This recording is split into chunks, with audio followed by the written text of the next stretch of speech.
Hello everyone. Welcome to the seventh video of Figma plugin development. Now this is a great milestone in your plugin development journey. So far, you have covered how to go about creating your very first Figma plugin from scratch, and you have also developed a really good understanding of all the APIs that Figma has to offer to create a plugin that can carry out some of the basic action. Now is the right time for you to jump into this last section, which is about creating Figma plugins end to end from scratch. Now, in this last section, we're going to make use of our understanding of the APIs that we have acquired in our previous video to build a fully functional Figma plugin. Starting with this video, we're going to jump straight right into the ideation process where we will try and understand on how to brainstorm and come up with an idea to build a Figma plugin. So without any further ado, let's get started.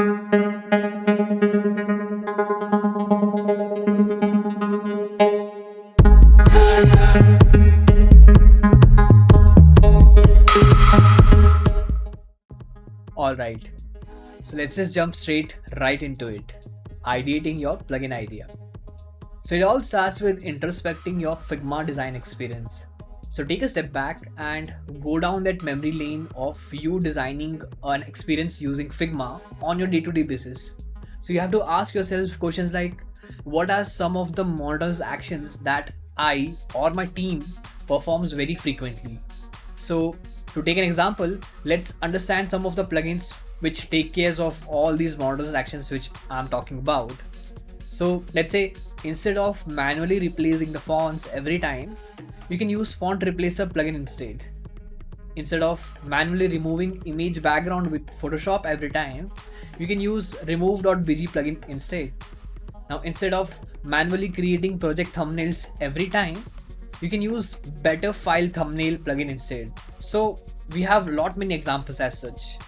Like all you have got to do is ask yourself, can I automate these actions using the Figma plugin APIs? Now the next question that I want you to ask yourself is, what are some of the assets, vectors or text that I or my team usually make use of? Again, let's go and see some of the examples of the plugins which have an extensive library of assets or text content. There are a lot many plugins like Unsplash, Content Reel, Blush, Clay, Mockup 3D, Iconify, Material Design Icons, and our own Ghost UX Writer. So that list goes on. All you have got to do is ask yourself, can I combine a set of assets into a library that can be called directly in plugin using the Figma APIs? And that is how you can convert your ideas into a Figma plugin. Do remember, Figma Docs is your best friend to check all the supported APIs which are there. But wait, why don't we build a plugin by ourselves and try out all these steps manually? So let's go ahead and do that. So as you can see on my screen, I have created two frames over here with the exact same questions which we had just discussed, which is what are some of the models actions that I do very frequently and what are some of the assets or vectors that I usually make use of. So I'm going to go ahead with the actions part for now. I want to try and see if I can figure out any actions which I can make a plugin out of. If you want, you can go with the library as well, but for this video, let's go ahead and think of some of the actions that I do very frequently while designing.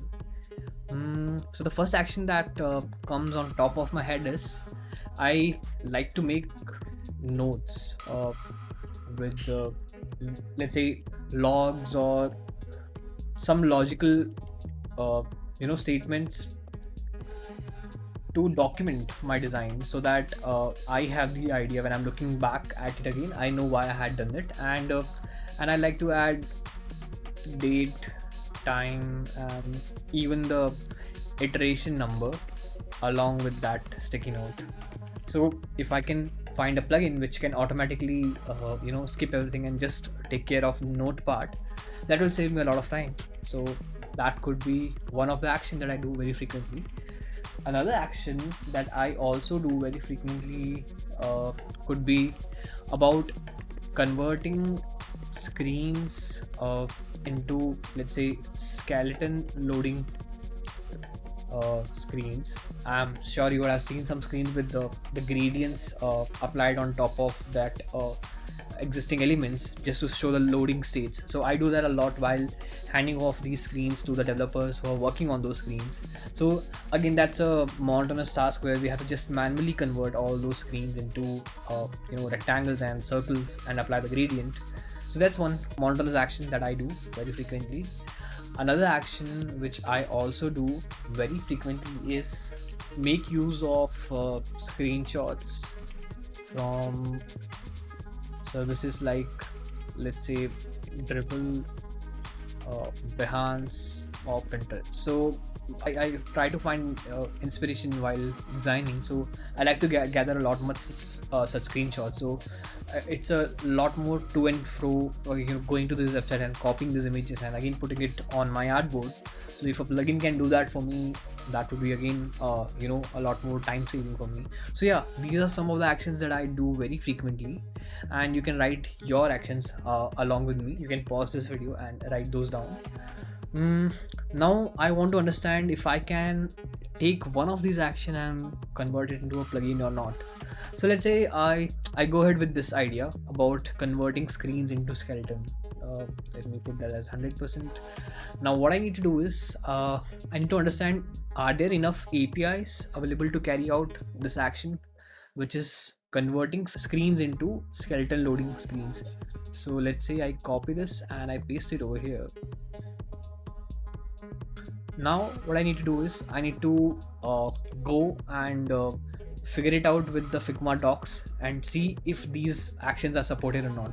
So before I go and do that, if you remember from our previous video, we had understood this process of breaking down an idea into set of atomic action which can be attached with the APIs which are supported. So let's break this down. What are the things that I need to do with this action? So I need to take a screen and convert that screen fully into a screen with loading state shimmer, or let's say a skeleton body. So what I need to do is I first of all need to duplicate my existing screen. That would be one thing, duplicate the screen. If I think of the other action, the next thing which I need to do is I need to fill the linear gradient into the let's say the shapes or text or all the elements available from the base screen. And what I also need to do is I need to position them correctly so that whenever I'm creating a duplicate screen, they are on the same position as they were there in the base screen.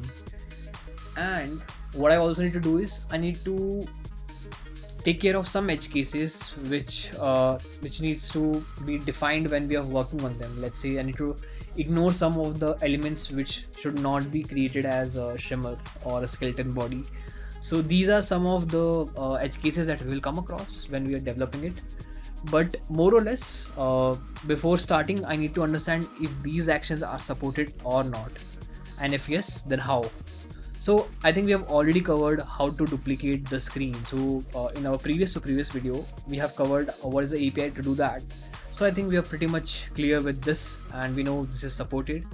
Now filling the linear gradient into shapes, text or elements is something that we need to see if that's a support provided by Figma APIs. So let's go to Figma dev docs and see if that's a support. I'm here in rectangle node and let's look for fill if that's a property, and yes, as you can see, fills is there and that's something that we have also used in our previous video. We need to check is if there is a support for gradient or not. So I guess there's a paint object which is associated with this fill. Let's go here and see if there is any support for gradient. Oh yes, as you can see over here, it says that when you apply this type gradient linear, it can be used to give a linear gradient value, and that's how we can insert a linear gradient. So yeah, that's supported. Let's go ahead and strike this off. Then we have positioning them correctly, and positioning is something that we have already covered. If you remember from a previous video, we have when we were trying to understand the APIs, we have covered how we could give the x-axis and y-axis value. So that's also taken care of, and yeah, then we are left with edge cases, and as we have discussed initially, edge cases is something that we will figure out on the go when we are trying to build that plugin. So yes, this is how you can list down some of the actions that you do very frequently and take out one of the idea and work on it to see if the APIs are available or not. And then you can go ahead and build a plugin for that. So that was it for this video. In the next video, we're going to write a plugin on this particular idea and understand the journey of writing a plugin from scratch and going till the edge cases that we have to take care of. And that was it for this video.